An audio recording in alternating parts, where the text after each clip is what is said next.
Namaste and hello internet. Makran this side. Hope everybody is doing fine.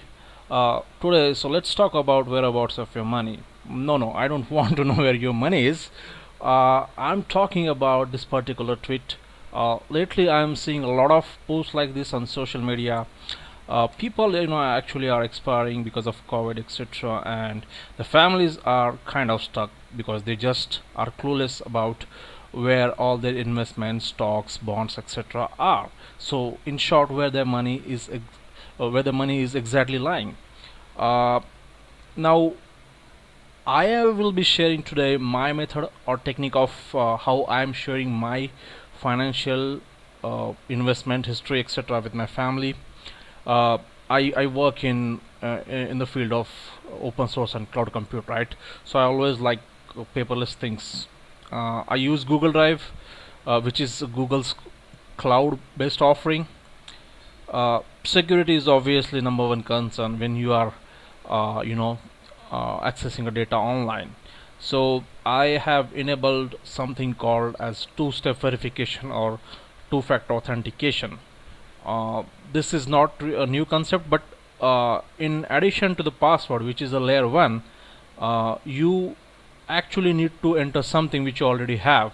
For example, if you see this side of a pop-up, if you try to log in into a Gmail from an unknown location or even from incognito mode, it kind of expects you to do some authentication. So it can be a pop-up coming to your handheld device, or it can be a code generated by your Google Authenticator app, which is RSA based, or it can be a simple SMS sent to your mobile, right? I will try to do a separate video on how to on this two-step verification. It's kind of a crucial topic.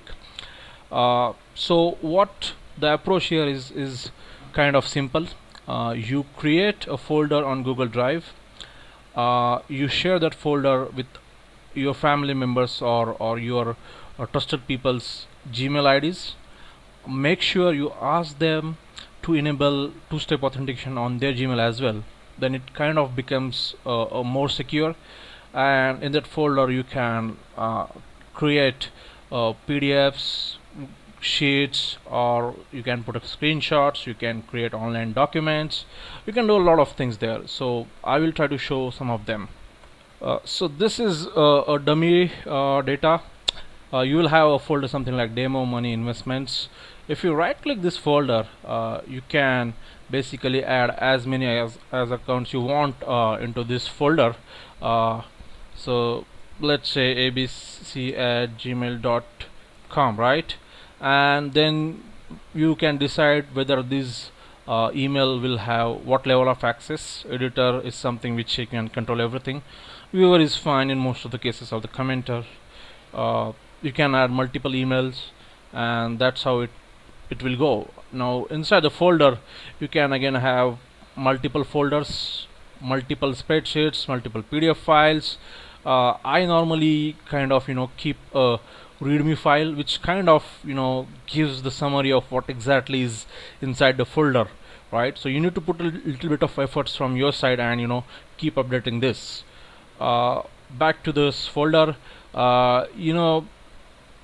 If you look at this particular sheet, here I'm trying like my mutual fund investments, folio number, holders, fund house, user ID, password, nominee, which bank account is linked to this. So basically you are free to come up with your own headings, but this is roughly my format. And then I have multiple zero balance accounts. So basically I kind of include all details regarding those accounts here as well, including the customer care email, etc., right? After that, you can actually have a beneficiary testing sheet like this. Let's say in your account you have added your parents, your father's, mother's, your wife's, your brother's account, right? So, and do a small amount of money transfer. NEFT IMPs are free nowadays, so do that. So next time if you are in hurry or some sort of emergency, you can literally transfer the money within minutes. And this is example of a screenshot, right? So this is Google Doc, and I have taken a screenshot of the Pradhan Mantri Suraksha Bima Yojana policy, which I just got for 12 bucks or something. I was testing something and decided to buy this. So anyway, so this has to be the format. These three are PDFs, which kind of consolidates your investment across different mutual funds. So there is a way to download this. I will show you in the end of video. Back to the presentation. Now a lot of you are actually going to question, what about the privacy, huh?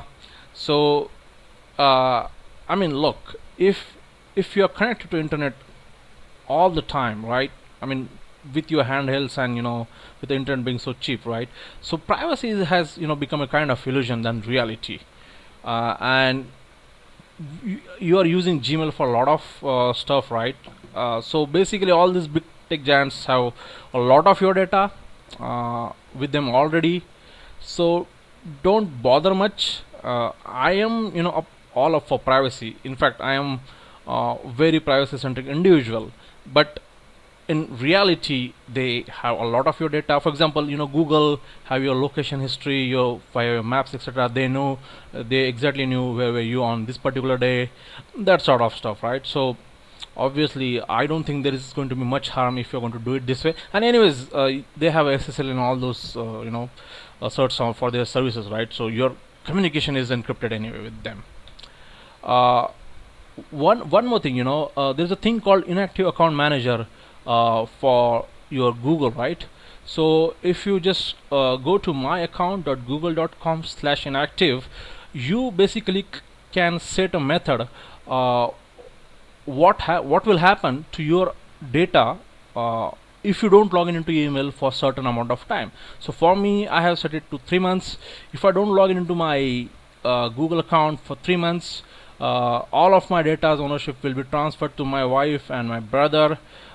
This is how I set it up. So basically they will have access to my data eventually, if not immediately. So think about this. This is a very handy option. Another thing, sit with your family members, right? Train them about using internet banking, basic features of handset security, this sort of stuff, right? Particularly, if you have a senior citizens in home, there is no need to make them experts, but they should be comfortable to the level of understanding how things are operating, your banking or your financial transactions. If you have kids, involve them as well, because kids nowadays are pretty smart, right? Okay, so the last point I wrote here is, you have a lot of free insurances from various schemes, right? This example, if you're working for somebody, you get EPF. Now EPF is Employee Provident Fund, and which is one of the best debt instrument in India. If you have made any contribution to EPF at least once in last 12 months, then you are eligible for employee deposit linked insurance. Pause this screen, read this post for a minute. This is I have copied it from Facebook, I believe. I don't remember the source. Anywho, this is kind of crucial, right?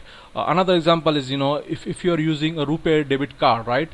RuPay is a financial brand like Master or card or Visa, and they're backed by NPCI. So a lot of you may not aware, but RuPay debit cards kind of comes with insurance of 2 lakh rupees, right, for the account holder. I will make some separate video on that, but that is also the case. So list down all the free insurances or services you are getting, and include them into your Google Drive or your mechanism. This is important, right? Now if you want that EPF insurance to go through, you need to make sure you need to set the nominations properly. Using UN portal, the setting the nomination for EPF is very straightforward.